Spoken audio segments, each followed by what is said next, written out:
I didn't go to ACB. ACB came to Leslie 13 and I, which years was very ago. kind. Yeah. And that's when I got to meet you and Yeah. Leslie. And Mhm. and I remember the first time like encouraging you to join the board, run for the Mhm. board. You probably had no It's all idea your then. fault. No. Yes. It you and Brenda yeah, Dillon and Dan you Dillon. know, Yes, my champions. oh Yes. my gosh. But I'll take the blame because look at you now. Mm. So, but I want to know at that Mhm. time, I mean, you couldn't have imagined being president, right, of ACB. Never in my And wildest right, dreams would I have okay, thought right. that. Yes. So, what brought you to that place where Mm. you ran, Yeah. and how would you summarize the last 3 years or so Mhm. uh, in a minute or so? Yeah. Yeah. Well, I think I always say this all the time. ACB is an evolution, not a revolution, and so I was kind of winding down my professional career, and I wanted to find a place to get involved and have a purpose. Have Oh boy, did you? something that was passion, that I had passion for, that meant a lot to me, and so Hmm. I first got involved in some ACB committees and really kind of caught the bug there. And then, like I said, Brenda and Dan and you kind of encouraged me to run for the board. And then I got to be involved in some more activities and, enjoyed solving problems and helping ACB and meeting all kinds of wonderful people. And once it kind of gets in your blood, right, it's addictive. It is.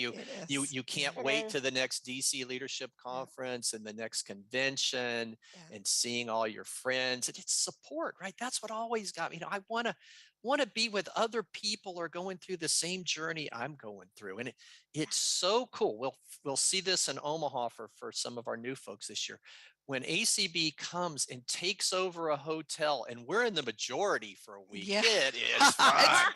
It It is is empowering, cool. isn't it? It's Yeah. very, very empowering. Yeah. And so, just continuing on that journey and I've, finding some success and adding value and just the mission. I really believe we are growing ACB to really be the chief influencer of the blind and low vision community. And you just see our voice resonating over and over again. And the latest is with this no accessibility to home COVID test kits. And here we are, we've had dialogue with the White House, dialogue with National Institutes of Health. We've been invited to a listening session with the director of the program that's dealing with the tests, the COVID home test kits. Only an organization like ACB can have that voice. You can never have that voice by yourself. And so Absolutely. collectively organized, we can make such a difference. Yep. And that's empowering. It Strength truly, in truly is. numbers, right? Yeah. It is. So it's a labor of love. These last 3 years, who could have guessed? I think it's really, forced us to live our core values, Yep. of Yep. integrity and honesty, respect, collaboration, flexibility. Oh my goodness. An Initiative. initiative, when conventions got canceled, we were able to really move on a dime. The board met, we made quick decisions. I think we're the pioneers in doing a first virtual convention in our field.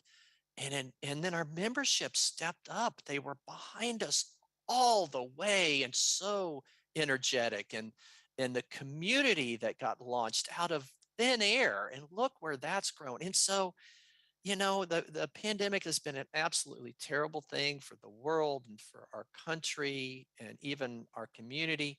But boy, there's been some silver linings there where we have really, as I said, taken lemons and made lemonade out of it. And I'm just so proud of our organization. And encourage everybody to have a wonderful 4 days and have fun, enjoy Absolutely. Have yourselves, fun. laugh, Yes. joke, and learn something, and I know you guys will do a great job, and I think it's All just going to be an right. exciting 4 days. So Well, hip thank hip you so hooray, much, Dan. ACB. Yes, All thank you right, you guys. go get ready for what you got to do. We're glad you stopped in. Appreciate you a lot.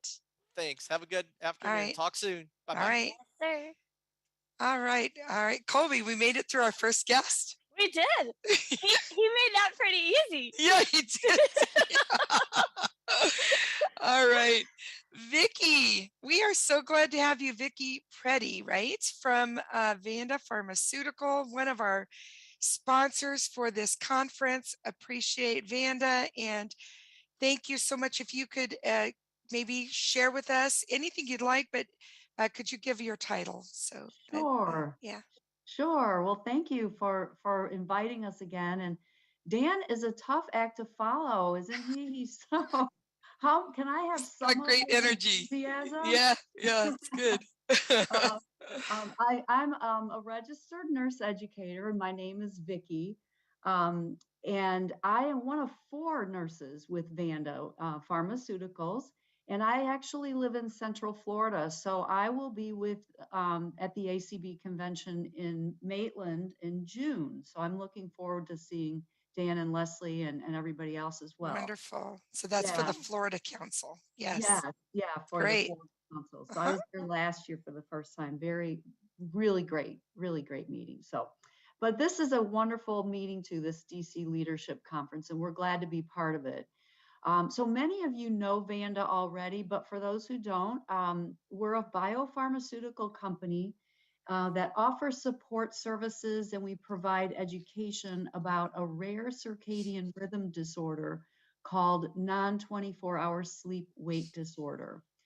And the condition is called non-24 for short, and it's the word non, N-O-N, and the number 24. We always like to make sure everybody knows that, because sometimes it sounds like we're saying 9, but it's non-N-O-N. So I'm just going to give you a very, very brief intro to non-24, just for your benefit. So as you already know, the eye has 2 main functions, right? To perceive images and to capture light. Well, once captured, light information is sent to the brain, and that signals our internal clock to align with a typical 24-hour cycle. And light perception is a key element in maintaining alignment of our sleep-wake cycle. So a sleep-wake cycle that is misaligned may bring about restlessness at night, an overwhelming urge to fall asleep during the day, and a range of functional problems at work or school. So excessive daytime sleepiness may also cause a person to miss important appointments or meetings or conferences like this. It might get in the way of opportunities to learn new skills or spend time with family and friends. That's what happens with non-24, or what can happen. And the root cause is the lack of light perception. And we know that about 7 out of 10 people living with total blindness have non-24, but people with low vision can have it too.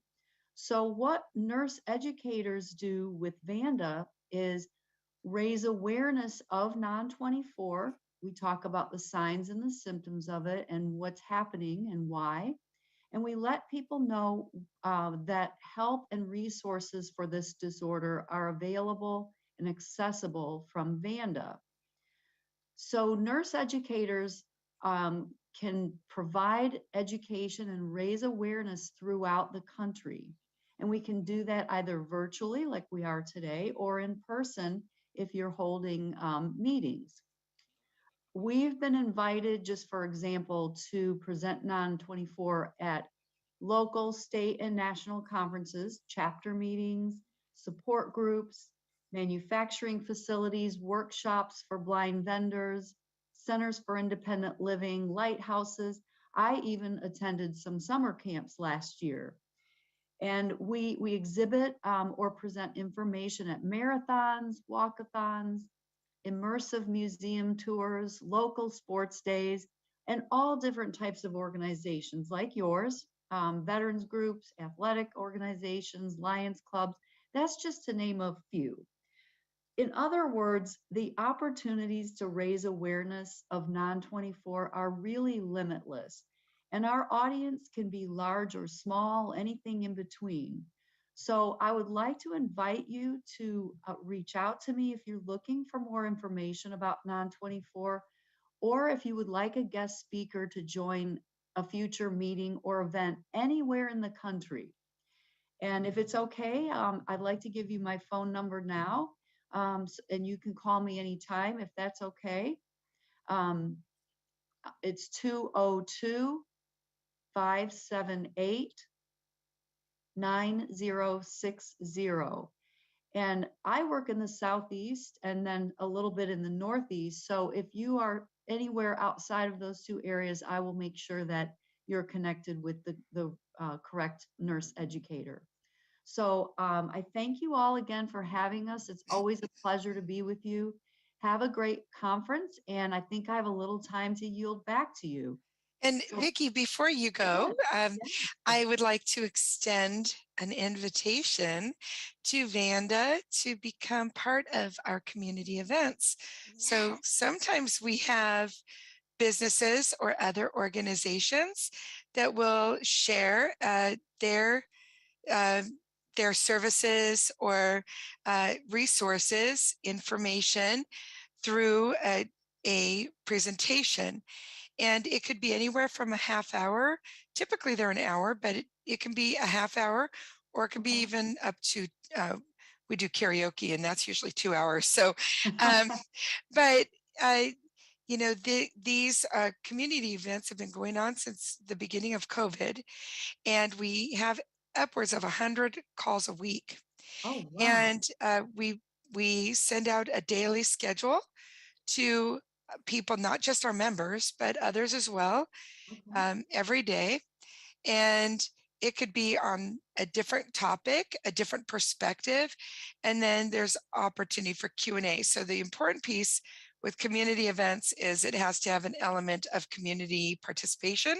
So Okay. people would need to be able to ask questions or, you know, provide feedback in some way. But if you are interested, please drop an email. You can use the email that you wrote to me, or you could Okay. send to, of course, community@acb.org.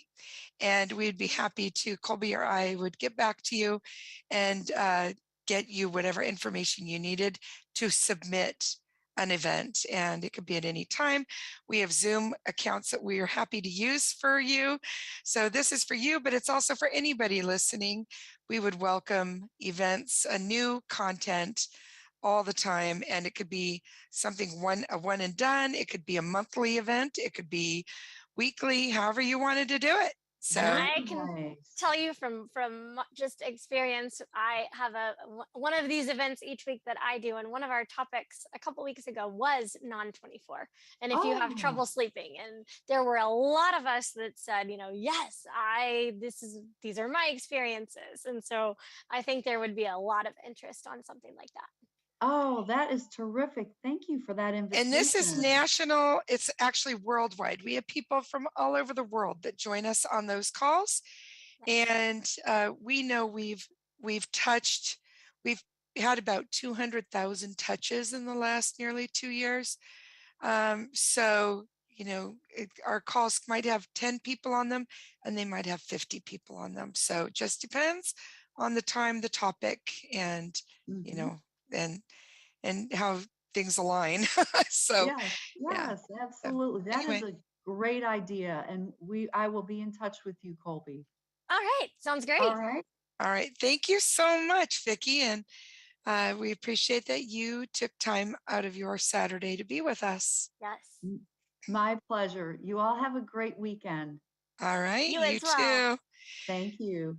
All right. So before we go to Lucy, Colby, I got to ask you, and we did not plan this, so is there anything in particular you're looking forward to this weekend? That was my first question. So I was actually taking a look at the agenda just one more time to see what's coming up this afternoon, and I think just everything really. I'm looking forward to kind of experiencing my first DC Leadership Conference and um, kind of getting the feel for everything that goes on with the president's meetings and then the legislative seminar later on Monday and Tuesday. And it is going to be great. I will admit to you that it's much funner in person. Yes. Just because then you get the people element, get to go out to dinner in the evenings and sit near new people at lunch and Yes. do what we like best, Colby, and that is get hugs. Hugs. I know. Hugs. But let's continue on and talk about one of my favorite topics ever, and that is community. And we recently Dan formed a committee, the Community Support Committee. He and I talked, wanted to create, have it composed of people that were active in our community. And so even down to the board support, we have people that have been involved in community since the early days of its inception. And when we looked at who to have chair it, we talked and threw around some names and landed on someone who's been a longtime member of ACB and who we believed really she does facilitating, she does hosting, she volunteers in other ways, and she participates actively in the community. And again, has been on national committees and certainly kind of knew the lay of the land of ACB and could really hit the ground running with this committee and has. So And she sure has. she has and keeps us all in line. Really good at that. So welcome, Lucy Edmonds. Thank you so much, Colby and Cindy. Oh my gosh, this is so exciting to be on this Connect show. Wow. Um, yeah, I am so excited to have been asked to chair this committee. Because, as the community has grown and changed so much in the Yep. past 2 years, And it has, I yeah. think Yes. President Dan decided that, we need some help here from, actually the community members themselves. So as Cindy was saying, we have people on the Oh, you're dropping off a little bit. Uh-oh. from Lucy, all you're on. different You're riding You're the riding a wave. wave there, Lucy. No. Oh dear. Okay, we're hearing I you, but better? yes, we have, Okay. yeah, right now you are. So we do have people from Okay. Oh my all different gosh. aspects. So do you want to share who's on the committee? Oh, sure. All right. We have 2 staff people, and that is Cindy and Colby. And then we have 2 ACB board members, Ray Campbell and Donna Brown. And we have 2 hosts. Oh, wait. Oh, geez. Oh, okay. I'm getting confused here. All right, let's see. 2 facilitators. Let's do that. Judy Wolgang and Courtney Smith. And there are 2 of us that actually host and facilitate, myself and Desi Noller. And 2 2 participants. participants, Ray Marcus and Mark Harris. And we, I guess one of our primary roles is to just support whatever the community needs. For example, Cindy might want to give us a chance to input some ideas on policies and guidelines before she takes them to the board, or someone might come up with an idea for the community to support. We held our first town hall meeting for the community last Saturday. Yes, and it was very, so good. yeah, And it was went very well good. attended. And Yeah. as I was hoping for, there were a lot of positive comments regarding the community. And because it has impacted so many lives in such a positive way, we wanted to give people the opportunity to express that, and also to give us any concerns they might have, or thoughts. So it went very well, and we plan to hold those meetings quarterly. So yeah, I am really excited. We are kind of exploring uncharted territory because this is a new committee. And so, yeah, it's great. And like it in all things community, it too is evolving, right? We Oh, didn't really yeah. know what this community would do, the activities of it, but that's evolving as well. And just a great group of people and amazing participation. That's one of the things I'm observing is your committee is really good about responding on the email lists that you have and showing up at your meetings, right? So that's been Absolutely. really good. And I love that we have two board members that have really been so involved in community. Ray and Donna are both hosts. They both facilitate calls and both believe in the community and what we do. So that's been a real Yeah. nice addition. Yeah. So Yeah. Lucy, oh no, go ahead. Go ahead. Oh, I was just going to say it's a great group of people to work with. And, I'm sure that, as time goes on, we will find different ways to help out and support. That's why we're named So that. Lucy, what brought you to the community? That's what I want to know. Oh my goodness. Well, I guess, wow, just because I felt so isolated and, because of the pandemic, and I wanted something to do. And I started seeing these emails about this community, and I thought, well, what is this? So I remember the first call I went to, it was around Easter of 2020. And it was one of Cindy's social calls. And I remember the question you asked. It was, No. what's your favorite Easter candy? Oh, And she and I both said jelly beans. we bonded right then and there. Yeah, man. Yeah. So I went to a few calls, and then after the convention of that year is when I really, really delved into it. And I emailed Cindy and I said, any place you need to put me for helping you, just, feel free to do that. So I just kind of dove right in and have been, We're glad you're a good I love diver. it. I Yeah. absolutely love it. Yeah. Yeah, right. And I know, Lucy, you're going to be back with Colby in a couple of the Connect shows here around the breakout sessions because I have to do one of those Yeah. breakouts. And we have just about a minute and a half. Colby, do you want to just give a brief overview of what people can expect over the next Sure. hour and 15 minutes? All right, absolutely. So you can expect opening remarks from Dan Spoon, ACB president. Our executive director, Eric Bridges, is going to introduce the ACB Advisory Board. And then you're going to meet one of those ACB Advisory Board members, Mr. Bill Reeder. Jean Mann is going to come and talk about expanding the MMS program, or monthly monetary support, and along with Tony Stevens, our development director for ACB. And then we're going to hear about launching ACB's mentorship program. So how can ACB and our affiliates develop outside to potential leaders and members from different backgrounds? And that brings us to the Connect show, right?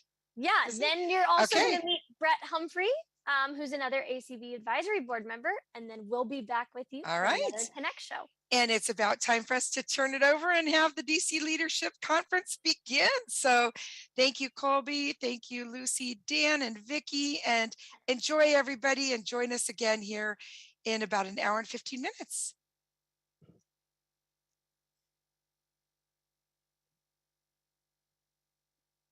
Great. Okay, Zoom meeting, mute. Unloading JAWS, quit JAWS, dive, enter, meeting tools, Zoom meeting. All right. Welcome everyone to the 2022 ACB DC Leadership Conference. Boy, what an exciting day. There has been so much work and preparation that's gone into these wonderful 4 days of afternoon presentations that we have for our wonderful ACB members here over the next afternoons from March 12th through March 15th, with 2 days of our president's meetings on March 12th and the 13th. We're going to have a fireside chat on Sunday evening from 7:30 to 9 with some of our blind and low vision leaders from our community. And then 2 wonderful days of leadership seminar think we're hosted good. by Clark I think we're Rockfall. good. You're Sounds done. good. And Yeah, so yeah. All right. I want to welcome you guys just everybody. jump back in here when And I want to take a you're moment ready, just a few minutes early. I'm going to pause for 1 and second because just make sure one of you see is if Rick can listening, mute maybe on your phone, not to the the other media room. 6, but actually to general sessions, so you know when it ends, so you guys know when to start. If not, I'll try my best to Oh, keep okay. going Yeah. here. So, and I think because, Colby is already gone, but that's our only way to cue, because it's so, like when I just turned it on, Colby was still ending the I want to take I'm going to try to take one moment here the of program. perfect Do you know what I mean? personal privilege. Yeah, So yeah. And I want to because really there's such a delay, so thank we need to uh, use the members of Oh, shoot, we're ACB for all of their thoughts that went out to Leslie and I. Since we last had a chance to meet in person at our conference and convention in 2021, we've had several things happen personally in my life. We had quite a scare in August when I had significant blockage and had to have a stent put into the artery, the LAD artery going to my heart. And then followed by that, we had the passing of my father on January 2nd, 2022, best friend in my life.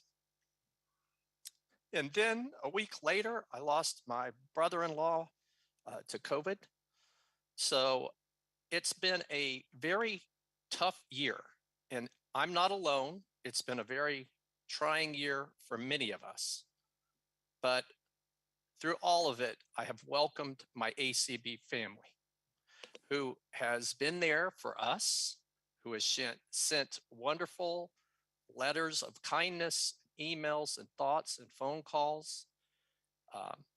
It just proves to me over and over again that ACB is a family, and a family that I am so proud to be part of. So I am so excited for us to have 4 wonderful days here to look towards the future and together continue to make a difference in the lives of the blind and low vision community. And I'm very excited to introduce next to you our ACB Executive Director, Eric Bridges, to share with us our wonderful ACB Advisory Board and kind of give you a chance to get to know a little bit more about them and the impact they've had on our organization. So Eric, good afternoon. How are you, sir? Good afternoon, Dan. I'm well, and wow, what a powerful message. Thank you very much for what you said. ACB is a family. This is true, and I met my wife through ACB, so it literally became family. So, and you're now having your own family. See how this works out? indeed, Yeah. hey, next generation. So. Yeah, well, I am very pleased to be with you all today and for the next couple days to talk about our advisory board and sort of how it came into being and how it has evolved through the years. The advisory board for ACB has been around for about 10 years. It was a real passion and interest of one of our former presidents, Mitch Pomerantz, and it was created in order to help facilitate, subject matter expertise that the organization didn't currently have through its membership. as well.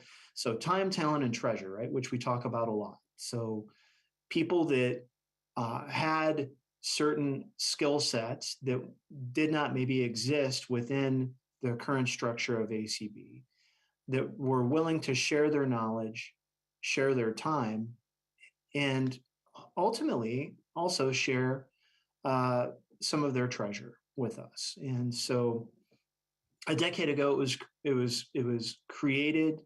There was an initial advisory board started, and then in 2018, our immediate past president, Kim Charlson, as well as Dan, and a couple of board members got together and met for a day to really brainstorm what the future of the advisory board could hold to this organization. And coming out of that, we really wanted to focus on certain key areas within the organization and look for talented individuals to help fill some of those roles. So development was one. You're going to see a video here when I'm finished from Bill Reeder, who has come on to our advisory board over the last 2.5 years and has really helped us begin to not only do what we're doing now, but to plan for big things in the future.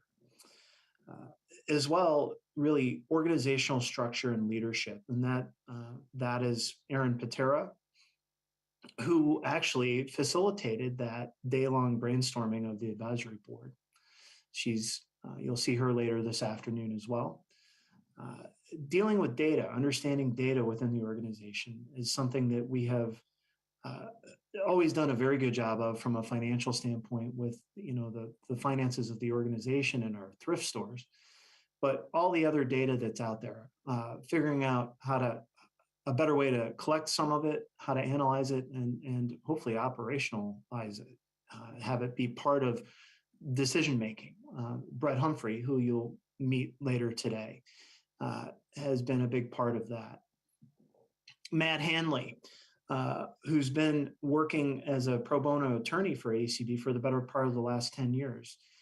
Legal advocacy, which, a hallmark of ACB is our ability to effectively advocate in all arenas.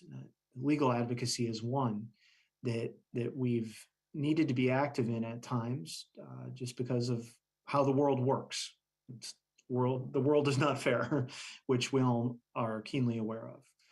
Matt Ader, who you will meet, I believe, tomorrow from Vispero, and the subject matter expertise that he brings, the networking opportunities within corporate America, as well as the AT assistive technology field. Matt's been wonderful to have on the board. Charles Cooper, who you'll meet during the legislative seminar. He is a lobbyist and provides a lot of strategic thought to the organization surrounding governmental relations, as well as some outside partnerships that we're looking to advance with regard to Get Up and Get Moving. Lee Nasahi, who you all have seen before, she's presented.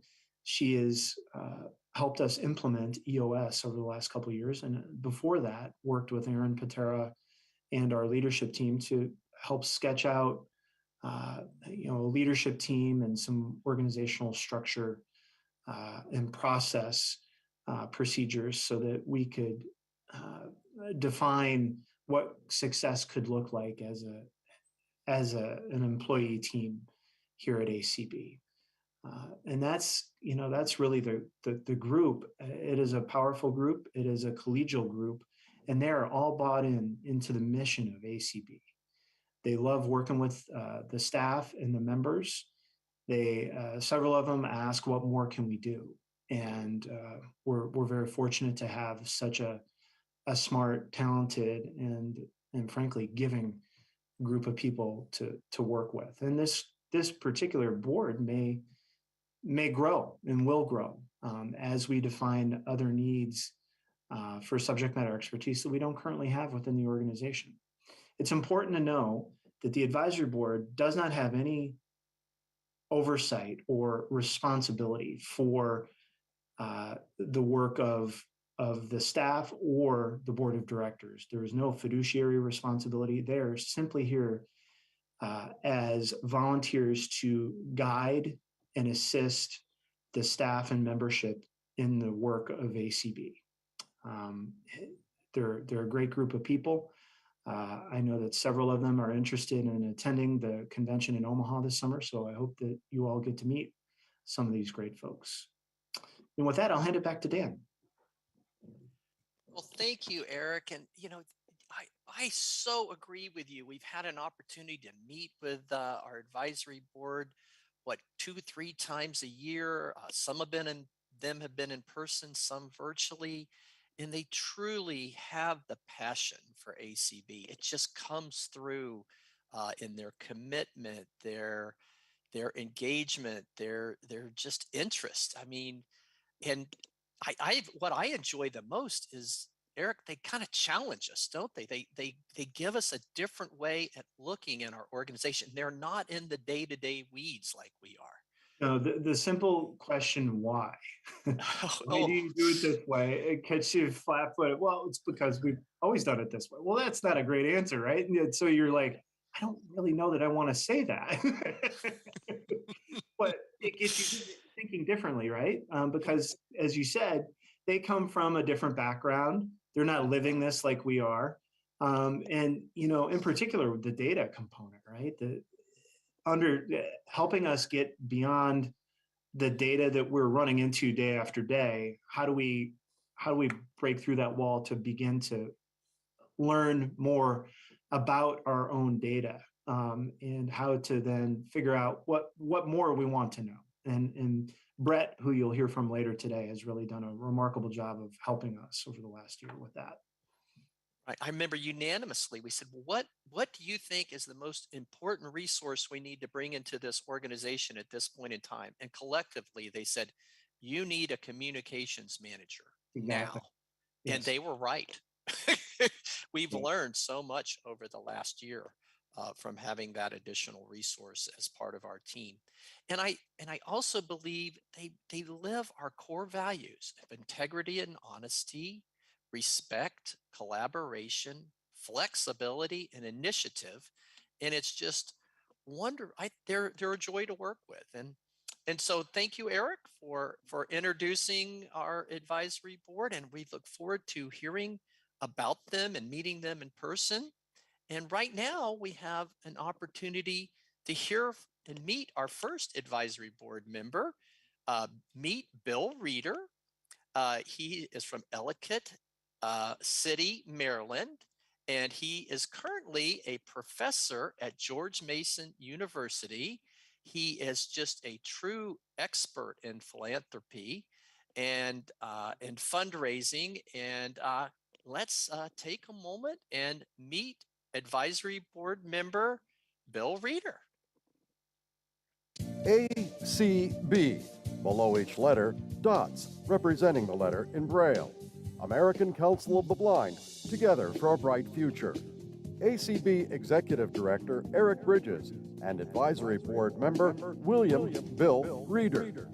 Eric Bridges, Executive Director. Well, hi, everyone. This is Eric Bridges, ACB's Executive Director, and this is the first in a series of interviews that we're going to be doing with our ACB Advisory Board members, and very thrilled to welcome Bill Reeder. Bill, how are you doing? I'm doing great, Eric. Good to be with you. It's great to have you here. So, Bill, can you tell the audience a little bit about what it is you do in your role from a 9-to-5 perspective? William Bill Reeder, Interim Director and Professor, Arts Management, George Mason University. Well, for your listeners, I am 77 years old. Therefore, I have what is known as a checkered past. I grew up on a farm in Kansas, found my way to college and became, believe it or not, an international opera singer until age 42 when I retired. And then became a nonprofit arts executive, building community arts programs in different cities in America, which brought me to Washington, D.C. For the last 20 years, I've been a professor and the Dean Emeritus of the College of Visual and Performing Arts at George Mason University. I'm going to be retiring in June from that role and trying to figure out what the next chapter is supposed to be for someone who's 77 years old. It's pretty exciting. I remember meeting you, a fellow colleague of ours, Jolyn Bailey Page, introduced us. She used to work with you at George Mason in 2019, and it's been wonderful to get to know you better. Can you talk a little bit about what brought you to the Acb Advisory Board and why you elected to be part of this advisory group? Well, I am with ACB for the very, very classic reason that I was asked. You know, when we talk about fundraising, we talk about volunteerism, the number one reason people get involved is that somebody asked them. In this case, it was Jolyn, who had been a colleague at George Mason and is still a dear friend and now a colleague at ACB also. And her initial inquiry was whether I would assist you, Eric, in thinking through how to build the development and fundraising program for ACB, which of course I very happily responded to. I was flattered to be asked. You and I met, and I train hunting dogs for a hobby. And when I met your beautiful, gorgeous dog, I immediately said, I got to be part of this group. They have the most gorgeous dogs I've ever seen in my life. No, but I was just honestly very, very taken with the mission because it is my profession, nonprofit management and nonprofit management education and executive leadership. Didn't take me long to understand how truly successful ACB is right now in its strategic and its board and its executive leadership model and team. And it's just simply a real pleasure to contribute to something that is, you know, really already moving forward in a very, very important way. So I came, as I say, because I was asked, but very quickly was attracted to the mission and the people of ACB. That's great. Can you talk with our audience a little bit about some of the projects that you've been working with the staff and the membership on? You know, this area of development is one that we've, been focused on and have been staffing at a full-time level now for a couple of years. Actually coinciding directly with the pandemic, as a matter of fact. But can you chat with us a little bit about what you've been helping? Yes. Well, philanthropy has been a big part of my life. I've been the beneficiary of people's generosity, literally, for my entire career. And, more Americans give money than vote. And the generosity of Americans really is unprecedented in the world and becomes billions of dollars on an annual basis. And it's a tradition that really began with the Pilgrims, who got off the good ship Arabella and realized they were going to have to help each other if they were going to survive. And that started the whole tradition of volunteerism and philanthropy in America. Like anything else, organizations go through stages of maturity. And as you go through these stages, new ideas, new models, new paradigms, more technique becomes available and necessary. And, when I joined ACB, it was just right at that one of those junctures where it was quite clear that installing some additional models of fundraising. The fundraising that had been taking place was successful. And the volunteerism of ACB is stellar, it's exemplary. the mission, the case, what's called the reason people would help ACB is so clear. The focus and the priorities of ACB's goals, objectives, impact is also easy to demonstrate and to articulate.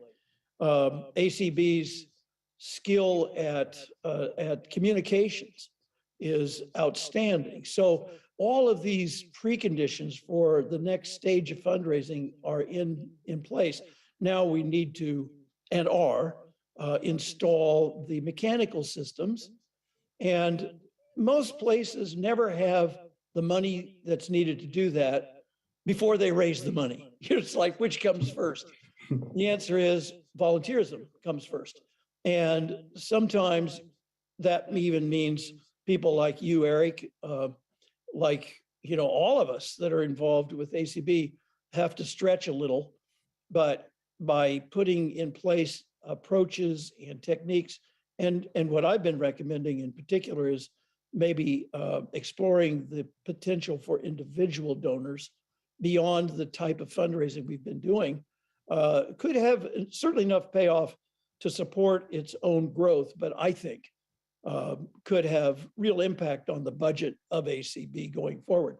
ACB's natural fundraising spot, in addition to the activities that members and chapters currently undertake, the walkathon, the gala, all of the various activities which really matter and which are done with a lot of skill and success, both in the parent organization and in the chapters. That continues. Alongside it then, corporate fundraising seems to be a very lucrative area, which you are already exploring and finding your corporate partners. So as that advances, then beginning to look at individuals who have the type of personal means necessary to become donors at the next level is the undertaking that we're exploring now. You don't want to get ahead of yourself. You don't want to create a situation that makes matters confusing to people or scary. You know, people are scared to ask for money, but in my experience, it's usually because we haven't fully done the work of connecting with the donor or the potential donor. And when the time comes and everybody's really ready to do the work of asking, we're not really asking for, it's not like begging, it's like making an investment. And I just believe to my core that there are just hundreds of Americans and people who want to invest in ACB's impact and its future. So that's where we're focused, working through Tony, of course, you through Eric, and as we progress, of course, through the advisory council, and then the board that's linked to us all in different ways. But I'm very positive. I think and I enjoy it. I like asking people for money because they always then say, well, why do you need my money? You know, and then you can tell them the story, the mission, you know, the impact, and that's good. Yeah. Well, Bill, it has been wonderful to have you on the advisory board. It's been wonderful just getting to know you. I think it's fair to say that the staff and the leadership of this organization are learning a lot from you, and there's a lot more learning to happen and a lot more work to be done. But we're grateful to have you as part of the ACB Advisory Board and to have you on the team. Well, Eric, you know, I think when you look at volunteerism, you look at philanthropy, I don't know whether your members will have ever encountered Maslow's hierarchy of meaning, but at the very top, it's self-actualization, which is, okay, I've done what I need to do for my own well-being now by reaching out and helping others. I become a full human being. And so inviting me to be part of that is an invitation to becoming a full person. And what could be more precious than, you know, being given that opportunity? Yeah, that's very well put. Bill, thanks so much for taking time to be with us today, and look forward to seeing you soon. I look forward to seeing you and everyone else, hopefully at the convention. All right. Take care. Alrighty, bye. A logo, ACB in print and braille, American Council of the Blind, together for a bright future. Eric, and thank you, Bill Reeder. Wasn't it wonderful to get to meet and know a little bit more about Bill and what he brings to us? And we heard it in his voice, is the passion and pointing out that we have not only the passion, we have the services and programs that make people want to participate of their time, their talent, and their treasure in ACB. Before I turn it over to our next presenters, I want to give just a little heads up that one of those asks, as Bill talks about, is our monthly monetary support program, or MMS. And you can join MMS today. The hotline is open. And in order to reach out and become part of the monthly monetary support program for as little as $10 a month, or up your pledge by $5 a month, you can be part of a drawing. Over the weekend, we're going to give a $25 prize away on Saturday, Sunday, Monday, Tuesday, and Wednesday. So 5 chances to win, $25 each of the first 4 days, and then a $100 prize in the last day. Once you've entered, you're eligible for all the prizes. But this is a wonderful opportunity for you to support your favorite program inside of ACB, whether it be advocacy, information referral and peer support, the audio description project, the community. There's so many opportunities out there. You can also split your pledge 50% for ACB and 50% for your favorite affiliate, whether that be your state affiliate or a special interest affiliate. There's 2 ways you can call and make your pledge. One is through email at askacbmms@gmail.com. That's askacbmms@gmail.com. Or you can call 888-999-3190. How easy is that number? 888-999-3190. And now I'd like to introduce to you 2 of our key movers and shakers in the monthly monetary support program committee. First, Jean Mann from Albany, New York, our committee chair, and Tony Stevens, our ACB development director from Baltimore, Maryland. And they'd like to talk to you today about new ideas and how we are planning on expanding the monthly monetary support program. So Jean and Tony, it's great to have you with us. Thanks so much, Dan. It's so nice to be here. Good morning, everybody. Hey, Jean. Hey, Tony, how are you? I'm doing well. I think everyone would be glad I'm in our national office in Alexandria right now. And I know as much as we would love to be here in person, it was gross and snowy this morning. So I think in some sense, the fact that we are virtual means everybody can at least be nice and toasty if they're still in their morning slippers and maybe haven't gone outside yet today here in the Mid-Atlantic at least. Hopefully I hope it's not coming up your way, Jean, but it's, oh, it is. Everybody's staying safe. It is. Yep, it is. Yeah. And it's going to get real windy tonight. So it's a good day to be home. What do they say? In like a lion, in like a snowy lion or a polar bear, I feel like this month. So, but yeah, thanks. I'm Tony Stevens, the Director of Development and Communications for the American Council of the Blind, and I'm so excited to be joined by our fearless leader of this MMS committee, Jean. Hello. Hello. So, no, I was please just go going ahead. to say, I do want to say something. If you want to get in touch with me, the best way to do it is through the email address. We're having issues with the phone. You'll get through during the day, but at 5 o'clock, the phone rings in my house during the day, and if I can't answer it, and anytime after 5, it's supposed to go to voicemail. But we're getting a message after 5 o'clock that says the information desk is now closed. It will be open thus and such hours from July whatever to July whatever from last summer. So I'm not quite sure what happened there, but during the day you can call through and it'll go through. After 5 o'clock, definitely use the email. Yeah, we had a little glitch there. So I think what would be great for people to know is, Jean, talk a little bit about if we could just get an understanding of what is MMS, because it's common for nonprofits to have a way to give over time, to break up your donation. The idea is you get 2 extra months versus if someone's going to give 50, maybe they'll give 60. In this case, 100, it becomes 120 by $10 a month.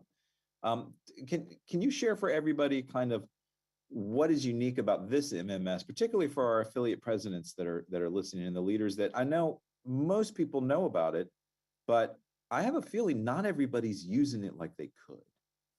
Well, the MMS program is great because you decide how much you would like to donate each month, a minimum of $10, and half of that can go to an affiliate of your choice. You can donate more if you want, and it can come out of your checking account or it can be taken, put on your credit card. And I think there's a couple different dates. You can choose which one you want, and you don't have to think about it again. It just automatically comes out, and like I said, half of it goes to your affiliate if you want it to, which is a great fundraiser for your affiliate. I know in New York State, we make about $500 a quarter, which doesn't sound like a lot, but you add that up and it's $2,000 a year that your affiliate makes, and you don't have to do a thing to have it happen. So that's basically the way the program works. You sign up, or if you want to rejoin, if you want to donate more, up your pledge, you can do that anytime too. And it's just a really easy way to give to ACB, and you don't have to think about it. All you have to do if you have a credit card is remember that when your credit card is going to expire, you need to notify the Minnesota office of your new one. And you can cancel at any time if need be. We hope you don't have to, but if you do, you certainly can. So it's just a really, really easy way to help ACB and your affiliate at the same time.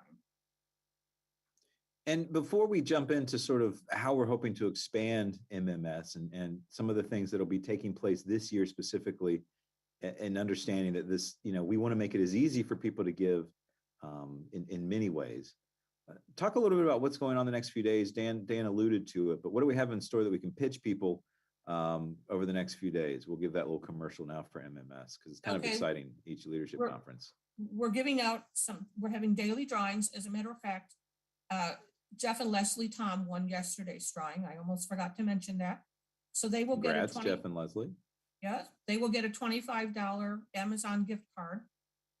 National Minnesota office will contact them and we'll send them the card. We'll be drawing another one. We'll have drawings today, tomorrow, and Monday for $25 Amazon gift cards. And then everybody who has called in over the weekend or emailed us over the weekend will be eligible to win a $100 Amazon gift card on Tuesday. And we'll run it till Tuesday night, like midnight Tuesday night. And so you can email us anytime between now and then, or like I said, you can call during the day, you'll get us. And then we will do a drawing. Probably I'll do it Wednesday morning. And whoever gets that will get a $100 gift card, and we'll put it on leadership and, obviously notify the person and advertise it all over the place. Excellent. So there's your incentive. And then we do this every convention, and we give really good prizes at the conventions. Yeah. You can ask the people who've won them. Yep.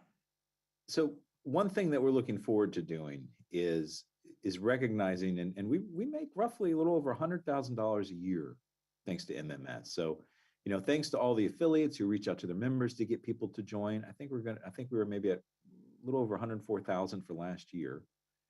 That's a substantial amount of money when you figure that's roughly for this year's, or last year's operating budget. That was roughly at about just over maybe 12% maybe of the 2021 budget. So that, a good bit of money comes from individual donors that give over that amount of time. We have realized the groundswell of support and more individual giving over the past year because of the coronavirus and the pandemic and people being shut in. Some people not traveling to convention, they maybe had extra money in their pocket. And so one thing we were wanting to really do was find a way to identify the right audiences to try to approach with MMS. Obviously, we're very thankful for all those who are currently giving to MMS, but we know there's a lot more out there that could really take advantage of this way that, nonprofits do it for a reason. One, it's easier for you the person that is giving the money, in a sense that it's something you can give a larger amount, but it's not that huge stress that you have at the end of the year. Maybe when you're trying to give away money on December 31st, or, you're worried about X amount of money out of your dollars. It's much easier to give essentially two cappuccinos or 2 fancy coffees, I guess, Gene. I'm trying to think what $10 a month can do. Not much these days. So Yeah, not much these days, but one or two drinks a month. Yeah, You can do that. And maybe if you're some people that drink one every day, maybe another drink could even go even further. So if you can go from that $10 to $12 or $15, that money raises as everybody does across the board, even if it's just $1 or $2 in what you're already giving. That money is going to collectively grow. It's almost like compounding interest in a sense. So it's very exciting to think that, we are working this year. We're going to be doing focus groups later in the year. We're going to be doing some survey, getting sort of ideas from people at convention, both from those of you that are currently giving, but those that haven't yet. Why is it that you haven't maybe given, but maybe you thought about it? And is MMS a way that you would give because it's easy? And 2, how can we make it even easier? Some people have talked about, I do a lot of donations now with Apple Pay or with text messaging, right? A lot of folks that are becoming savvy with their iPhones and their Android phones. There's so many other ways to sort of engage. And so we want to think of ways that are innovative to try to make it as easy to give, but also too accessible, right? How accessible can the things be? I'm thinking, Gene, in terms of what MMS currently, where we stand. I think I said, over 104,000. We had a goal, I think last year, was it 4.3? How many people were we hoping to get? Well, in 2020 was a good year, and that was 321. Yeah, we made that goal. We made that goal. Yeah, last year it was, oh geez, what was it? 422. 422, right? 422, and we didn't come close to that. We have to say. No, we didn't. And we know there's a lot of factors, the pandemic weighing on people. Some people had left MMS because of different situations. But I believe firmly, I bet we can hit that this year pretty easily if we just really think of ways that our affiliate presidents can reach out. What are some ways, Gene, that maybe affiliate leaders can try to drum up this, you think, locally with their own members and friends? Well, for one thing, when you have your state conventions, you could always set up a table and take donations, ask people, to sign up there. And I know some states give prizes out for, I don't know how they do it, but they come up with little ideas, and maybe they give little prizes out, or maybe they give big ones. I don't know. I think Florida does it, and I think Pennsylvania might too. They give prizes out to people who sign up. Maybe the person who signs up for the largest amount, or maybe the person who maybe they pick a number, and the 15th person to sign up gets a special prize. Or maybe you can give out some little thing to each person in your affiliate that signs up during a convention. We do a little gimmick thing. Sometimes we give out little bags of M&Ms to everybody who signs up. It's not much, but it's a little something, and people really like them. So just that's one way. Just at your state affiliate conventions, or if you want to do it all year, have some little contest. Have somebody in charge of it in your state, and have some little contest that runs all year or twice a year, or however you want to do it.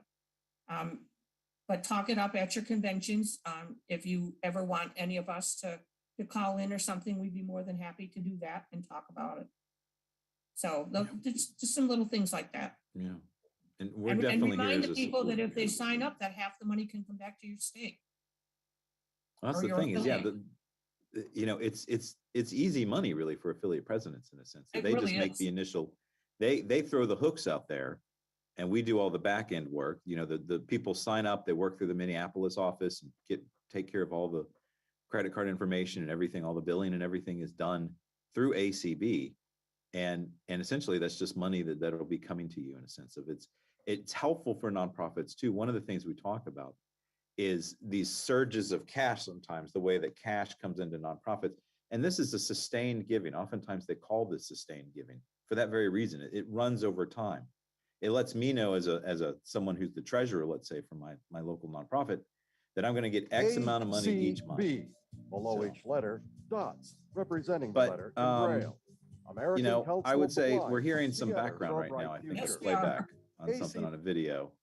Thanks. But maybe that's the Oscars where they have the little hook come out and start nudging us.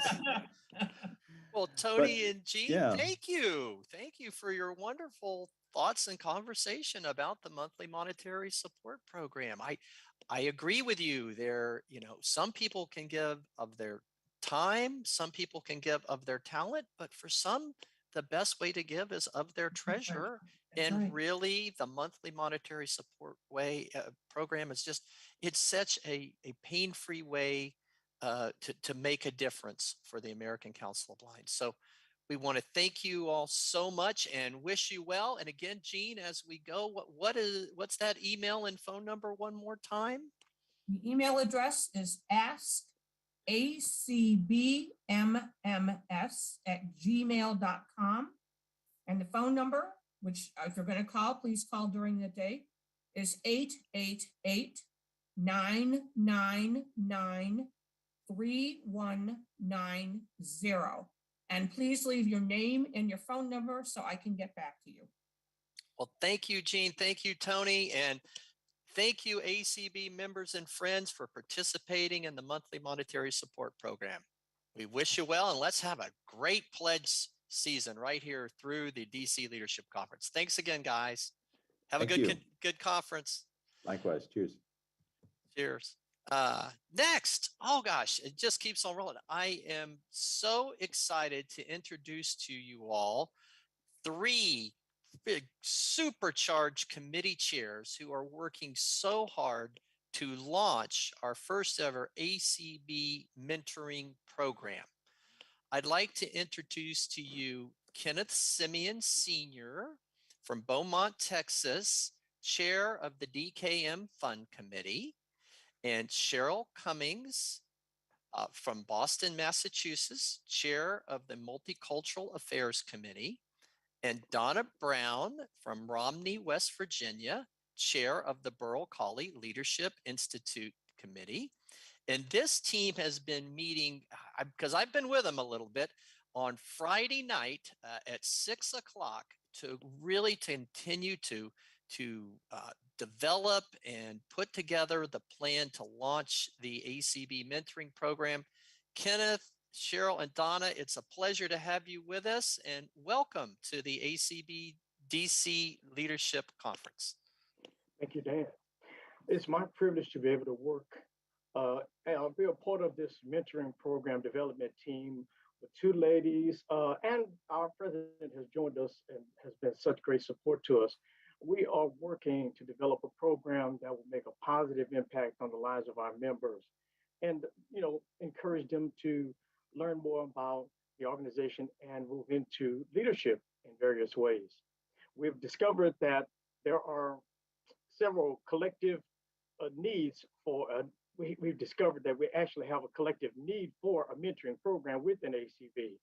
And the first thing that we start off with is that there was a resolution that passed in 2020. It's resolution 2020-11, and it directs ACB to develop a mentoring program designed to reach out and identify and elevate African Americans and other people of color to move into positions of leadership within ACB while consulting with the Multicultural Affairs Committee. And we also know that it's beneficial and there's a collective need identified, knowing that our affiliates, chapters, and committees can benefit from more trained leadership, people getting into positions of leadership in order to assist others as they learn. And then we want to make sure that those who receive our awards, we have some developmental, leadership development awards, and we want to make sure they continue to get mentored after they've received the award and experience the national convention. We will make sure that they are connected with someone that can mentor them, and also will serve as a peer support partner. In addition, we want to make sure that ACB is prepared for a great future, a promising future, by having people ready to step up when the need arises. And that's so important these days. And we have around the state, around the nation, I would say that we do have the need to identify more people that will be interested in our organization in a greater way.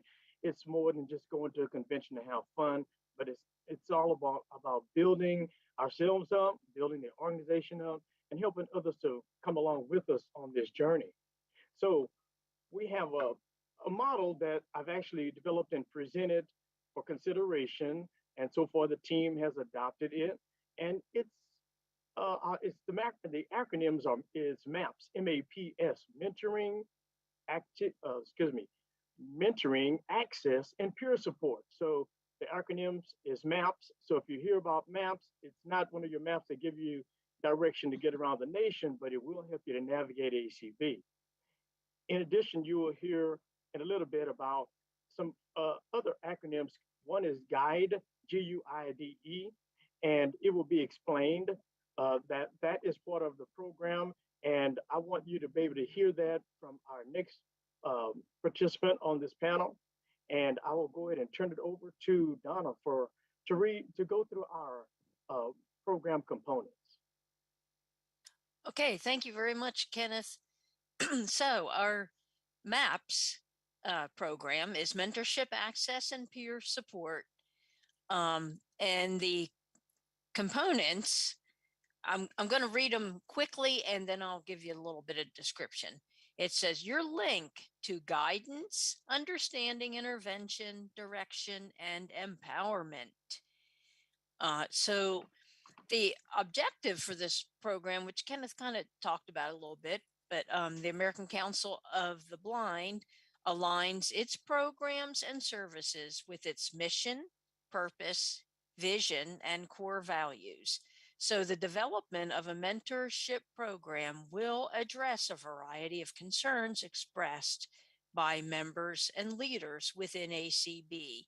This program will serve, here we go, as a roadmap and place an emphasis on meeting each member where they are and offer guidance to achieve desired goals and aspirations while working to sustain and position ACB to be the premier venue for Americans who are blind, visually impaired, or have low vision. This program will be extended to meet the needs of affiliates, committees, and chapters as they are encouraged to incorporate effective strategies into their respective areas of service. So here are the components described in a little more detail. So mentorship. We will seek to define mentorship as it pertains to our organization and work to identify members who will sign on as mentors. Mentees will be matched with a mentor through various means, including consideration of whether a mentee prefers a specific mentor, sharing a professional experience with an established mentor, determine best practices, etc.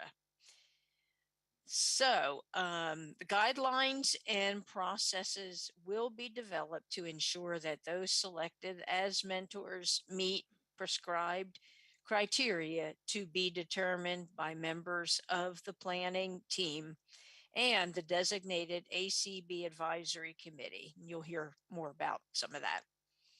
So access. Members will be given the opportunity to access an array of meaningful information, resources, training sessions, and personalized support. So our letter P for, well, really P and S, because it kind of goes together, peer support.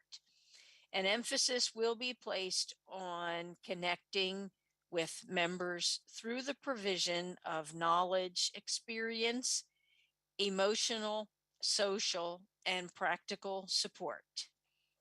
So now on to the guide as the more detailed components of this program. So G is for guidance.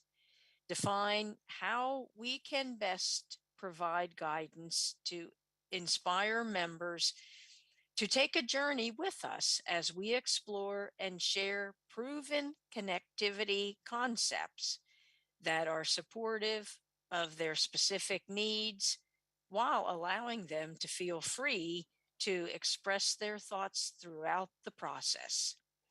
And our U in guide is understanding. It will be important for us to demonstrate good listening skills and respectful communication as we consider the background and life experiences of our members. This will assist us in determining the best course of action. Our letter I in guide is for intervention. A mentor is a solution oriented individual who focuses on areas in which another person can receive insight, inspiration, and encouragement. There are times when a mentor is able to observe particular traits being displayed that may reveal evidence that timely intervention may very well assist an individual in advancing when otherwise the lack of support could result in unfavorable outcomes. And our D in guide is direction. Confirm the goals and aspirations of each participating member in an effort to provide adequate and personalized orientation, direction, advice, techniques, leadership, a method of monitoring progress to determine when and if other courses of action are necessary, and assist in maintaining focus on the desired outcome. And finally, E, empowerment. Following the provision of purposeful tools and techniques to accomplish goals and aspirations, members will be better prepared to confidently and independently move toward their desired levels of success. So back to you, Kenneth. Well, we actually turned it over to Cheryl now. Okay. I didn't know if you were going to have anything in between there. All right, Cheryl. All right. Well, thank you so much, Kenneth and Donna, for providing the background, purpose, and framework of the mentoring program. I'm going to highlight our plan and some of our actions. So what sort of in broad outlines is the program that we're talking about? The program we envision will begin in October 2022 and run until June 2023. Our goal is to recruit 12 mentors and mentees. DKM, the Burl Coley Leadership Institute, and MCAC will each recruit 4 members. One current MCAC member can, if interested, participate as a mentee. This first year is a pilot program. So how are we actually going to get there? What are we going to do?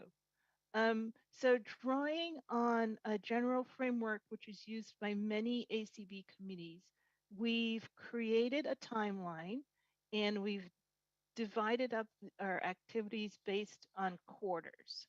So our first quarter, January through March, as Dan said, we've been doing a lot of meeting and a lot of talking and a lot of reading.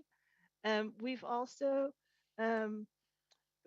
reached out and have scheduled some meetings with 2 professionals outside of ACB who have extensive experience in overseeing and developing mentoring programs. We've set up a meeting with Eric Bridges and Tony Stevens to talk about staff support and to also explore sort of future funding for the program. We are also beginning to work on the specific components of the mentoring program, and we're talking about creating an advisory group for the mentoring program. So our goal is to get all of this done by mid-May. Our second quarter activities, so that's April through June, we plan to seek input from ACB members, and to help us do that in, I think, a systematic way, we're going to develop a communication plan. The remainder of this period will be spent continuing to define the specifics of the mentoring program. So as you heard, sort of talking about the criteria to identify mentors and mentees, we want to create training materials for the orientation for mentors and mentees, and also creating the basic application form. Continuing work through that quarter, the program itself will be formally announced at our national convention in July. The application to apply for the program will open July 15th and will close a month later. So that's August 15th. Our goal is that we will then select mentors and mentees by the end of August, and that the orientation for mentors and mentees will be held in mid-September.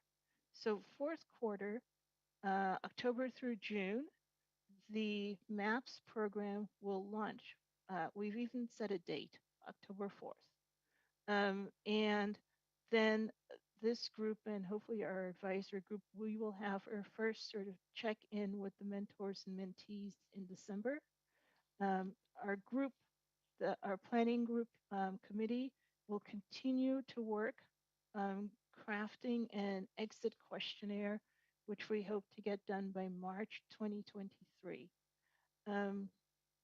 We will use that feedback to shape the program for year 2. So that's an outline of the activities we're working on at present. So thank you so much for listening to me, and I'm going to turn it back to Kenneth. Okay, thank you, Donna and Cheryl. So now we want to give you an opportunity if you have any questions. And Dan, I don't know if you want to lead in that, or we can ask Rick too, or whoever is hosting, to make sure that we get the details about how to raise your hand to ask a question, and we can move forward with that. Well, thank you, Kenneth. So if you would like to ask a question, you want to email questions, that's with an S, questions at acb.org.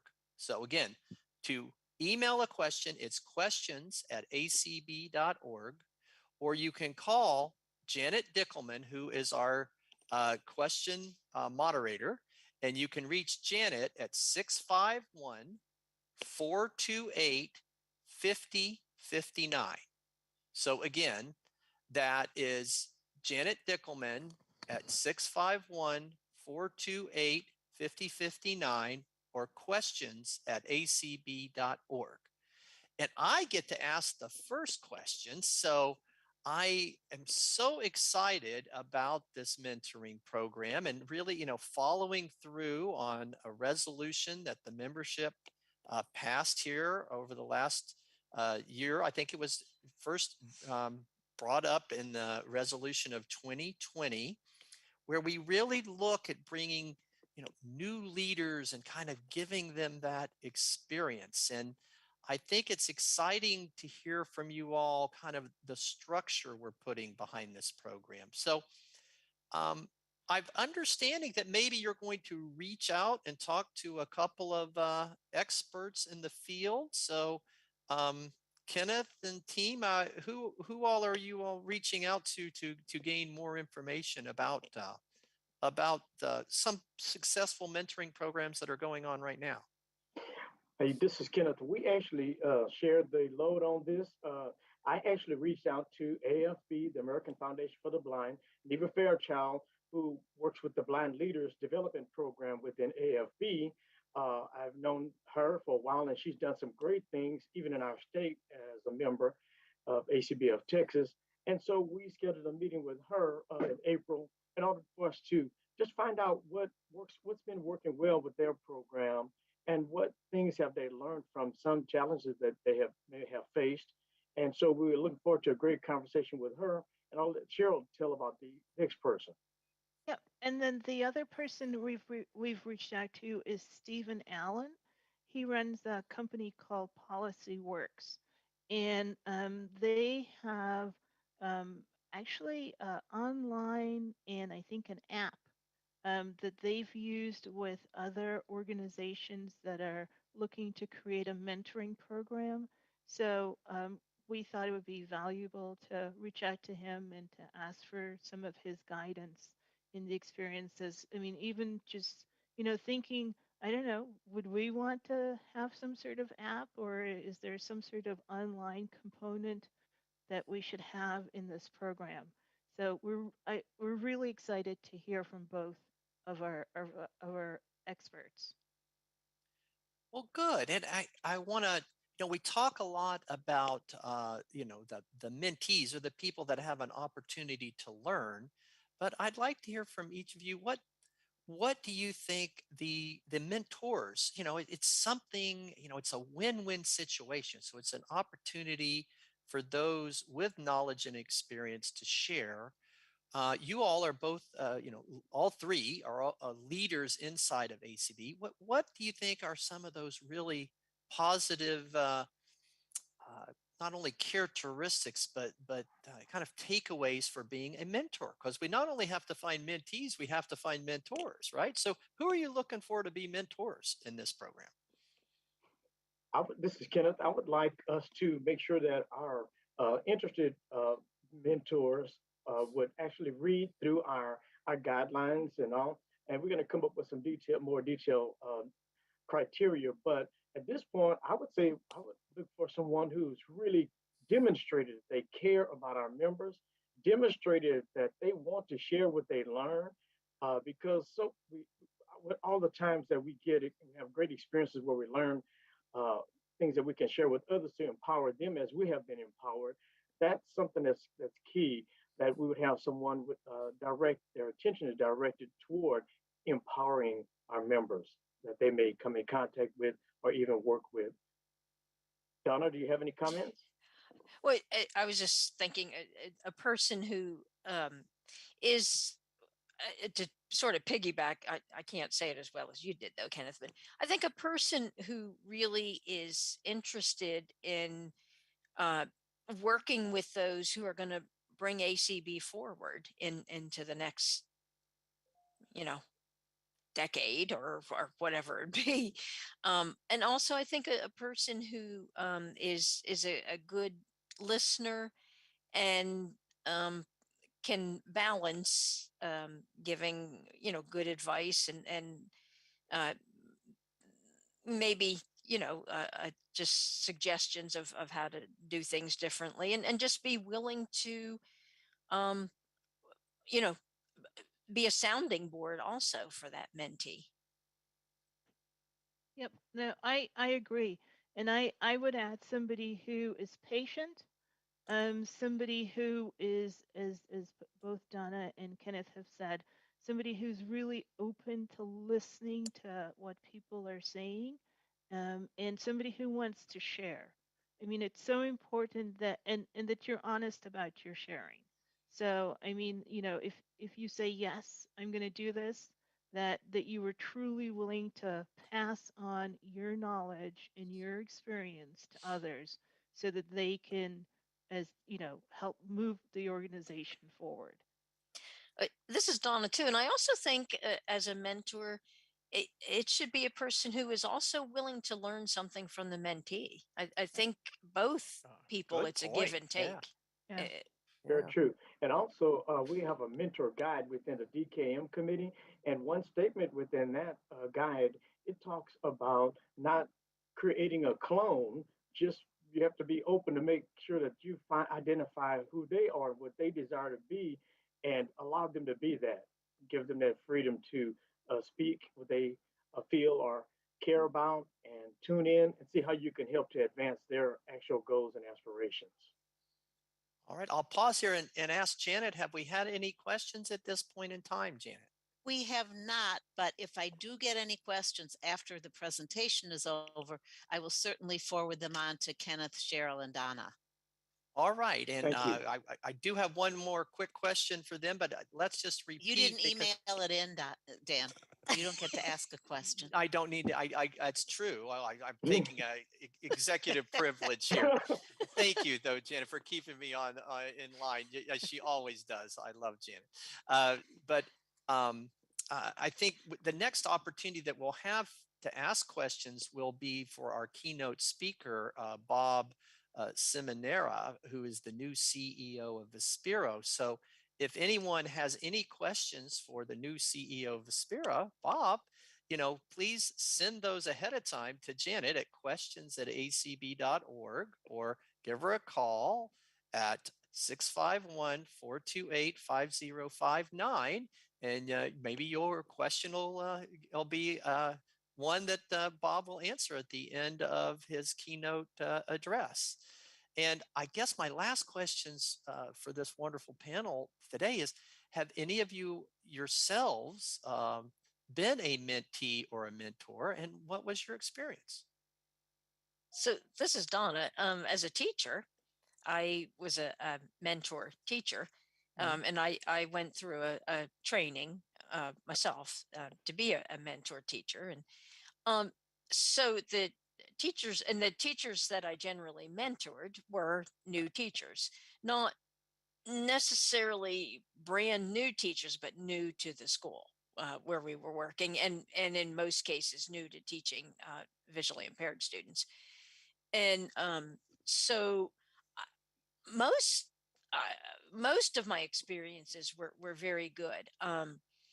I actually sometimes learned as much through the experience, because what I would do is observe those teachers teaching, and then we would meet after the observation, but I learned new techniques myself, some in some cases. And so that's why I said I think it's a give and take, and you need to be willing to learn too.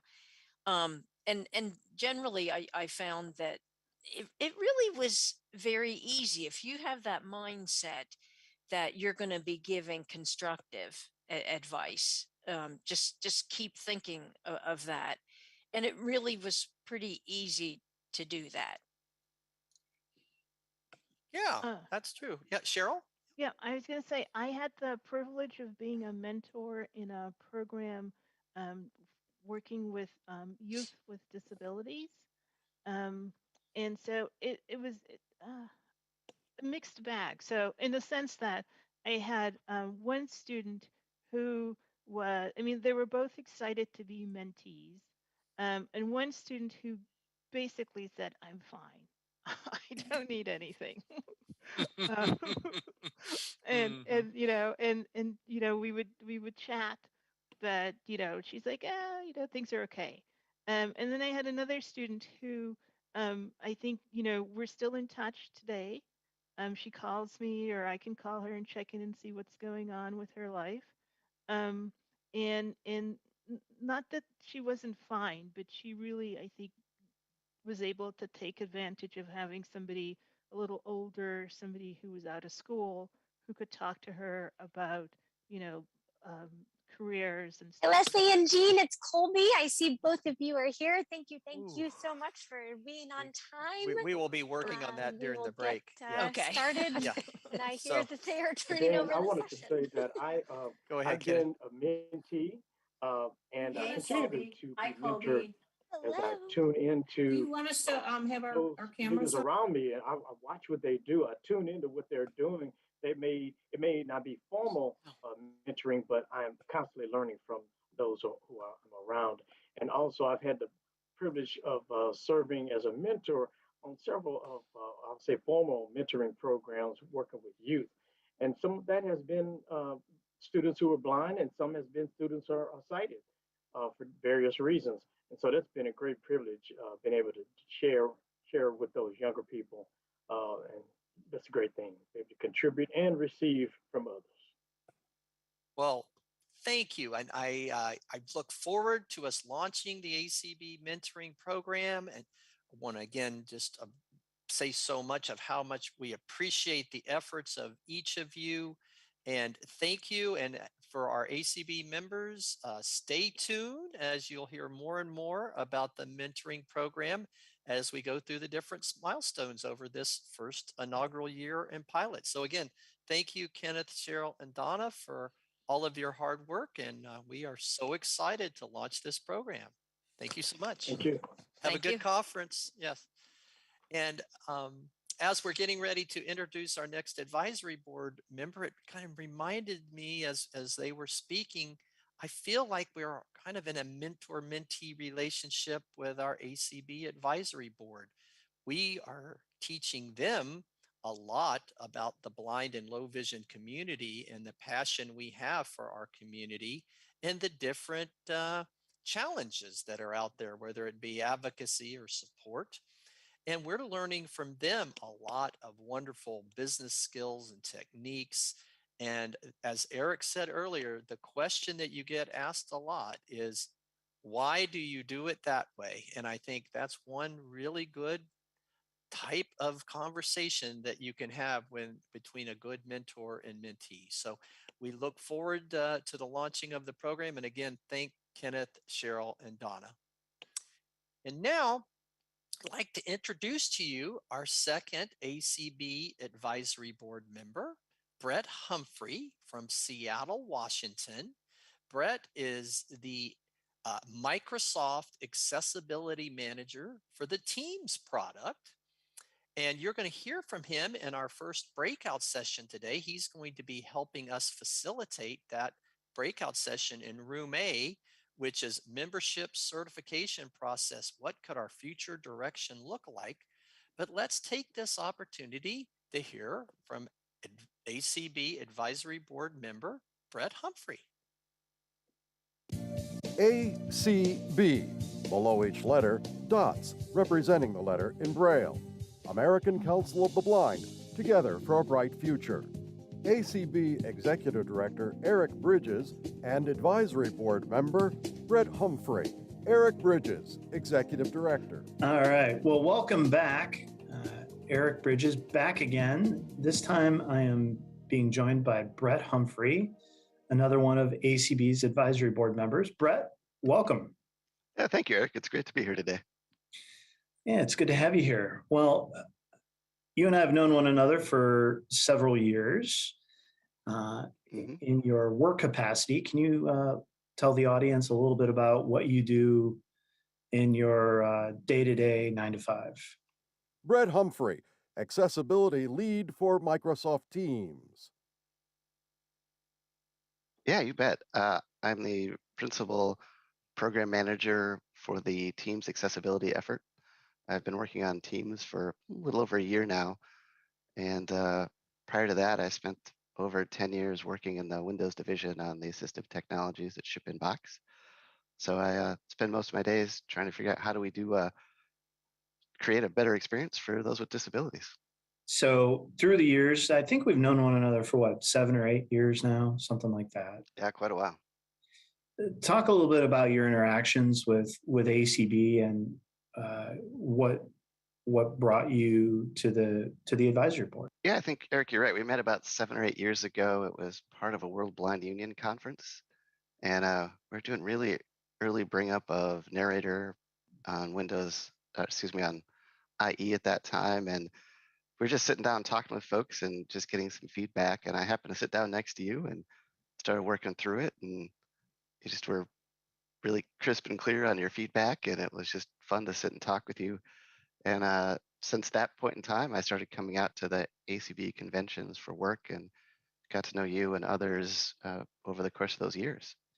From our end, we valued a lot of the relationship building and management that you did with our membership, as well as your interest in wanting to figure out ways to assist ACB. And so I guess we invited you, correct, to be part of the Yeah. advisory board, and you joined, I believe, in 2019. Yeah, it was great. In just over the course of the years, just chatting with you, especially over the past 4 or 5 years, I just want to know, how could I help? Is there an opportunity for me to give back to this organization? Because I really appreciate all the work and the effort that your team does. And as we were talking, like, hey, we have some challenges around our IT infrastructure. And so I came on board at that time to look at how we can help stabilize uh, just your websites and how and where and when you manage all of your systems. And so we worked through that. And as I continued to work on the board, like, we you started to look at, hey, how do we understand our membership data better? So it's been really great to kind of it's been really great to dive into that and start working on all the membership data. Yeah, the going back to the IT component, Brett played a role in helping to get us to the right folks at Microsoft, the philanthropy arm of Microsoft that provides enterprise level technologies to nonprofits for either zero or low cost. And so we were able to work with what's it called, Philanthropy for Good, right, Brett? Yep, correct. To work out a deal where we could have our digital assets moved into the Microsoft Azure cloud, which has been immensely helpful. Yeah. And then being able to look at all of the data that we collect regarding membership and really understand, have a better understanding, sort of set forth some theories and or wanting to know stuff that we don't already know that's in the data, and then exploring that really over the last year or so, right? Yeah, it's been probably about a year on and off. I think what's been really interesting to me on this, journey to understand your membership better has really been watching this group grow. One, you had to help educate me a lot on the org. It's a complex organization and how it's set up. But as we worked through, just explaining to me some of the complexities and how the organization runs, we started to evolve some really crisp, clear questions about what we wanted to understand initially from the membership data. Who are our friends, who are the family, and really getting to these crisp, clear questions has been super fun. It's helped us really dive into the data and understand what it's there today and what we may need to, evolve over time. But it's great to be able to really start to see the shape of your membership, look at how they're donating, how they're volunteering, when they're helping out, and hopefully it just helps grow the membership and help bring people in and be more engaged. That's right. And Brett, you became a life member a couple of years ago, and you're one of us, correct? In more than one way, right? Yeah, that's true. I myself identify as blind, although I have some vision. Over the past few years, I've had a significant change in my eyesight, so I do use a screen reader daily. I often say that I'm deceptively blind, is a phrase I've used recently. A lot of people don't think that I am. They're like, hey, you walk around the house and you take care of stuff. I'm like, yeah, but really, I'm going to run into people at any second. Um, and then, yeah, and then it's been a fun few years just working through kind of that change for me and using a screen reader every day. I used to phrase it this way. I had low vision and used a screen reader to augment my sight, and now I use a screen reader and my eyesight can occasionally augment the use of a screen reader. So it's been a unique shift, and yeah, so it's been kind of a fun journey. And then as far as being a lifetime member, again, I really appreciated, and I do appreciate all of the things that the ACB does. I don't know that most people understand the breadth and the depth of the work that your group does. And I've always been super impressed by the teams that you bring together. Very dynamic teams, very dedicated people. They've all been just amazing to work with. And so I just wanted to find ways to give back, whether it's lifetime membership, spending time working with folks on membership data. And so, my goal is just to continue to see how I can help give back. Awesome. Well, Brett, we appreciate the time that you've given and are giving, and hopefully will continue to give. And thank you so much for all of the time and your talent that you're donating to this organization. Yeah, you're welcome. All right. Take care and have a good one. Yeah, you too. A logo, ACB in print and braille, American Council of the Blind, together for a bright future.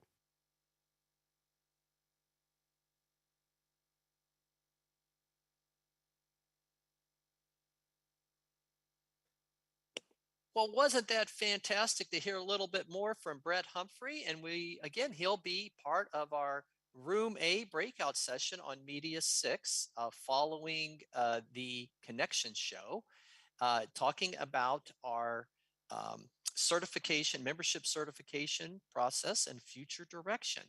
And then our Room B, which is going to be broadcast on ACB Media 7, we'll be talking about communications and communication tips with Deb Cook-Lewis, Jeff Bishop, and BOP Chair Katie Frederick.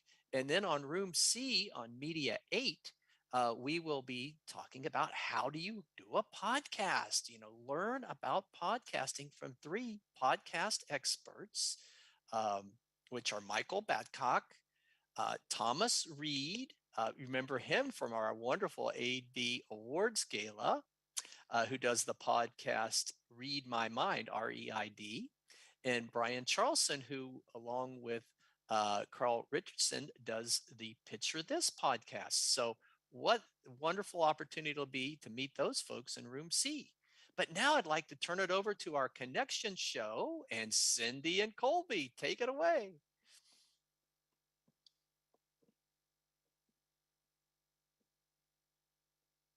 Day. I am Colby Garrison, back with you again, and so thrilled to be here with Lucy. Yes, I'm not Cindy. I'm not Cindy. But Lucy is here with me for this afternoon, and just am so excited to be here with all of you. We've got a great show planned. And we are going to start out by talking with Miss Jean Mann once again about the monthly monetary support program. So Jean, welcome. Thanks for joining us. Thanks, Colby. And I think my friend Michael Garrett might be here with me. I'm not sure. Is Michael here? I'm all right. All right. Great. Michael works on the MMS committee with me. I'll start out and then I'll let Michael do some talking. All right, sounds great. We have we're doing a little we called it March Madness this weekend, and we're encouraging people to either sign up or if they're able to up their pledges a little bit. We're giving out prizes. We gave one yesterday. It's a $25 Amazon gift card, and it went to Jeff and Leslie Tom. Yay. And we'll give another $25 gift card today, tomorrow, and Monday. And then Tuesday, everybody who has signed up or up their donation will be eligible to win a $100 Amazon gift card. Oh, wow. And that'll go far. Yes, Wow. it will. Well, maybe not as far as it did last year, but it'll still go far. Yeah. And we have a phone number and an email address now. I have to tell you, there's a little glitch with the phone number. If you call it during the day, you'll probably either get me or you'll get a message telling you to leave a message. But what was supposed to happen was at 5 o'clock or 5:30, it was supposed to go strictly to voicemail, and it does, but it gives you the wrong message and it doesn't allow you to leave one. So, oh no. Yes, I'm not sure what happened, but anyway, so if you need to call us, do it between like 9 and 5, Eastern time. And that number is 888-999-3190. Now you can email anytime and I will get the message. And the email address is askacbmms@gmail.com. I actually get an email when you call too. So leave your name and your phone number and I will get back to you. Now, Michael, do you want to talk about like the benefits of joining the MMS program? Sure. I think Jean did a wonderful job with the interview with Dan, but I just kind of wanted to highlight a couple of other points. One of the things in terms of the benefit, really the benefits goes to ACB in that it allows ACB to really bring service to the blind and visually impaired community. Everything that happens, and I think Dan was starting to enumerate some of the services and the issues that we've addressed, but everything that happens, that all of the successes that ACB has, filters back down to the local chapter and communities. And one of the other benefits is, especially from an affiliate level, you can benefit, your affiliate can benefit by becoming a part of MMS. It is so important that we all participate. This is our way of participating in the work and the success of ACB. So even at a minimum of $10, you can have an impact on the things that affect your community. Remember that up to half of what you donate can go back to your affiliate, whatever one you choose. And I mean, what an easy way to raise funds for ACB and for your affiliate. And you don't have to do any work. You just call us, or if you can't do it this weekend, you call the Minnesota office and you say, I'd like to give $10 a month or $20 a month or 50 if you're, rich. And you say, and I'd like half of it to go to whatever affiliate you want it to go to. And every quarter that affiliate will get a check with the amount of money you donated and whoever else in your affiliate is on the MMS program. And it's just such an easy way to raise some funds for your affiliate and for ACB. You either give them a check number or a credit card number, and it comes out of your checking account, or it's charged to your credit card each month. You don't have to think about it. It's the easiest way to do it. Jean, I also wanted to point out one of the topics you and Tony were talking about were the numbers. The total numbers we had last year were about $104,000, but we only did that with a little over 300 participants. Yep. And that accounted for about 11% of the total ACB budget. But think about, if we had 500 participants, how much of an impact that would have on the total ACB budget. And that's only about 170 more people. So if we could get more people participating in the program, we can have a huge impact on the total ACB budget. Yeah, 300 is really a small percentage of our membership. And we know there are many of you out there, and we know some of you can't do it. We understand.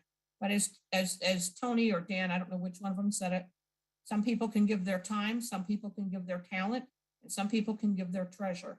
So if you're one of those people that can give your treasure, we'd certainly appreciate a small piece of that.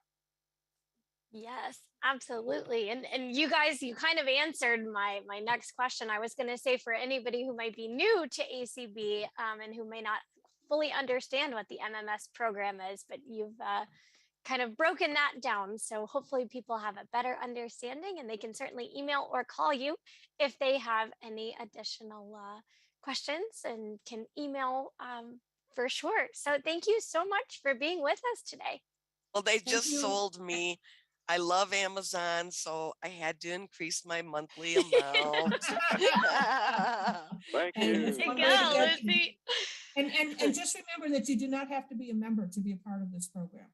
Right. If you're listening in That's true. and it intrigues you, you're a family member of somebody, you don't have to be a member of ACB. We'd love for you to join, but you don't have to be a member. Absolutely. All Well, right. thank you, Jean and Michael, so much for being here and being with us. We look forward to speaking with you guys more throughout the week. Yep, we'll talk to you tomorrow. All right. Thank Okay. you. Thanks, Colby and Lucy. Thank you very much. All right. Lucy, I'll be calling you. Okay. Bye. And next, we are going to hear from, I always refer to her as the First Lady of ACB, but we have got Miss Leslie Spoon with us to talk all about the upcoming auction. Hi, Leslie, welcome. Hi, Colby. Hi, Lucy. Hi, Leslie. My favorite subject, auction. Auction. Yes, yes, yes. I love it, love it, love it. It's almost as near and dear to me as exercise. You know, they're top. They're both top in my life. So, you know, like auction, exercise, you know, or exercise and then auction. I don't know. So it's crazy, but I've got my auction hat on today. So thanks for having me, Colby and Lucy. I really appreciate it on the Connect show. I'll be here throughout the week, I think a couple times. So thanks. I really appreciate it. So we get to kick off the ACB hybrid conference on June 18th with the ACB summer auction this year. So again, it's June 18th, which is a Saturday. We haven't done it on a Saturday before, so this is kind of new for the auction. It'll be fun. So, you know, Saturday night, you know, get your date, get your popcorn, you know, lots of items will be coming in. We just got started. We're already at 45 items right now, but it's a good start. So I'll be calling the affiliates and the community and anybody that wants to donate, please feel free. We take anything, jewelry, baked goods, technology, crafts, whatever you can do. And if you don't want to donate or don't know what to donate, you can always bid. That is, you can always bid is what I say. So June 18th again, the kickoff. It's a virtual auction on ACB Media. And then to wet your whistle, we have the ACB Appetizer Auction on June 16th and June 17th, which will be Thursday and Friday. So Thursday and Friday will be the Appetizer Auction, which will be the days starting at 12 noon Eastern and then going till 12 noon Eastern on Saturday. So it'll start Thursday and Friday, and then Saturday will close with the Appetizer Auction, and then Saturday night will be the kickoff of the main auction, the main event. So that's going to be exciting. So, you know, we will be reaching out to the affiliates. The deadline for descriptions and items, if you want to send them to me, is May 1st. So again, the deadline of descriptions is May 1st. You can email me. Can I give that out here? Yes, I think Yeah, so. I think great. So you can email me at Leslie, Leslie, S as in Sam, P as in Paul, OONE at CFL, so Cat Frank Lima .rr.com. So it's my name, Leslie Spoon at cf.rr.com. You can also call me. I love to get calls. 407-678-4163. If you don't want to email me, call me and tell me what you want to donate. And we are here for you. So it's just exciting. You know, those appetizer auctions, those are really fun. Because, oh my gosh, you know, you have to wait to find out if you've won the bid or not. Oh my gosh. Well, and we update the bids throughout the day a couple times, so you do know if you're the high bidder, you know, which is good. And then all of a sudden my phone rings, all of them, you know, my cell phone, the house phone, and then Dan will start answering. A funny story last year, holiday, Dan answered somebody when the appetizer was happening. They said, "Are you the ACB president?" And he says, "Right now I'm the auction helper." So that was funny. But yeah, the appetizer's fun. I love the appetizer. Yes, for sure. Yes. It's always a big hit. I know that definitely brings in quite a lot of money each time, and it's always so much fun looking through all those different items. Yeah, it is that fun. you have for the appetizer auction. Yes. and events and just all that kind of stuff. And that's a huge, huge job. I know a lot goes into that, and we thank you so much for coordinating all of that. That's Oh, well, thank you. I really love it. And the community has really kicked in. So thank you to you guys, Colby and of course Cindy and you, Lucy. But you guys really have kicked in a lot, the community. So I've been reaching out to some of the community members so far, and they're going to give me some items. So I'm excited. So oh, that's it. ACB community always comes through. that's right. You bet. Yep. So, awesome. Yes, ma'am. All right. Well, Sounds thanks great. for having me, and great job you guys are doing as usual. And I think I'm back on Monday, so I'll see you guys Yes. Monday. Thanks so much, Leslie. Thank you for Thanks. being here. Oh, thank you. Great job as usual, guys. Thanks. So I think, Lucy, we've got just a little bit of time left, and wanted to definitely remind people that the ACB 2022 ACB Conference and Convention is coming up quickly, and will be July 1st through the 8th in Omaha, Nebraska. And Yes. that's the in-person portion as of right now, at least. I know we're hoping to have a hybrid convention, so there will be a lot of virtual components and an in-person portion as well. I know the board is meeting fairly soon to make that final decision, so stay tuned for information on all of that. And prior to and after that July 1st through 8th portion, we will also be having several days before and after, as I said, of just virtual meetings. So stay tuned for more information on all of that. That will be forthcoming. And Janet Dickelman, Miss Convention Coordinator herself, and her team are working incredibly hard to plan and make sure that everything goes off as smoothly as possible. And so I know that there's a lot going on behind the scenes to make that happen as well. Oh yeah, for sure. For sure. Yes.